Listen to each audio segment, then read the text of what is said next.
आज तो म्हणाला, मम्मी काही भाजी चपाती नको, त्याला रोजच नको असते, पण वेगळं काहीतरी रोज हवं असतं. मग असं मी इथे अगदी हेल्दी आणि चटपटीत असा शाळेचा डबा तयार केलेला आहे. आणि गोड रोज रोज ड्रायफ्रूट वगैरे द्यायला बरं नाही वाटत आणि तो खायला कंटाळा करतो, म्हणून आज इथे पेअर कापून दिलेला आहे. आता हा हेल्दी टिफिन कसा तयार केला सांगते.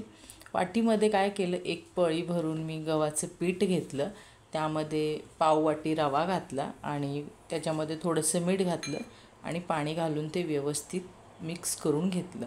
आता याच्यामध्ये मसाले काय ॲड करायचे ते तुमचं तुम्ही ठरवायचं बरं का. आता माझा मुलगा ज्या पद्धतीने तिखट खातो तो कितपत चटपटीत खाऊ शकतो ह्या पद्धतीने मी यामध्ये मसाले ॲड केलेले आहेत. तर तुम्ही तुमच्या पद्धतीने तुम्हाला काय आयडिया वापरता येईल, याच्यामध्ये काय व्हेरिएशन तुम्हाला करता येईल त्या पद्धतीने तुम्ही करू शकता. आता इथे हे मस्तपैकी मी पाणी घालून मिक्स करून घेतलेलं आहे. म्हणजे आता हे जास्त आपल्याला घट्टही नको आणि जास्त पातळही नको, अगदी व्यवस्थित ते त्याचं टेक्स्चर अगदी व्यवस्थित झालं पाहिजे, असं क्रीमी टेक्स्चर. तुम्ही बघू शकता, गुठळा वगैरे अजिबात नाही ठेवायच्या आणि त्यामध्ये तुम्हाला आवडतील त्या भाज्या त्यामध्ये तुम्ही घालू शकता. आता इथे मी गाजर घातलेला आहे किसून, बटाटा घातलेला आहे, कोथिंबीर आणि कांदा एवढेच घातलेलं आहे, कारण की एवढंच माझ्या घरामध्ये आज फक्त गाजरच अवेलेबल होतं. बाकी काही दुसरी भाजी नव्हती, नाही तर बीट काकडी वगैरे मी घालत असते. आता हे मस्तपैकी मिक्स करून घेतल्यानंतर त्यामध्ये मसाले काय घालायचे, त्यामध्ये मी सिंपल अगदी अर्धा चमचा लाल तिखट, पाव चमचा गरम मसाला, पाव चमचा काळी मिरी पूड आणि हळद इतकेच मसाले घातलेले आहेत.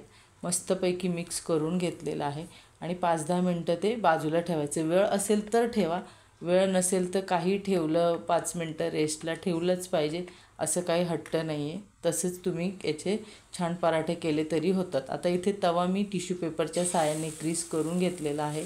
व्यवस्थित तवा तापून झाल्यानंतर मस्तपैकी असे त्याचे पराठे करून घेतलेले आहेत आणि मस्तपैकी दोन्ही बाजूने खरपूस त्याला भाजून घेतलेलं आहे. आणि आता पराठेच करून द्यायचं कारण असं की तेल कमी लागतं. शाळेमध्ये बसने जातो येतो तर जास्त तेलकट वगैरे देण्याचा माझा हेतूच नसतो आणि तेलकट वगैरे देऊच नाही मुलांना जास्त शाळेमध्ये. असे पिठं वगैरे एकत्र करून छान पराठे हेल्दी करून द्यायचे. तर अशी मी आयडिया करत असते, म्हणजे कधी कुठलं पीठ घ्यायचं, असं वेगळे वेगळे पिठं मी घेते, त्यामध्ये वेगळ्या वेगळ्या भाज्या वगैरे घालून व्यवस्थित पराठे करून देते. तर आता इथे माझं हेल्दी टिफिन तयार झालेलं आहे. ही तुम्हाला माझी शाळेच्या डब्याची सिरीज कशी वाटली कमेंटमध्ये नक्की सांगायचं.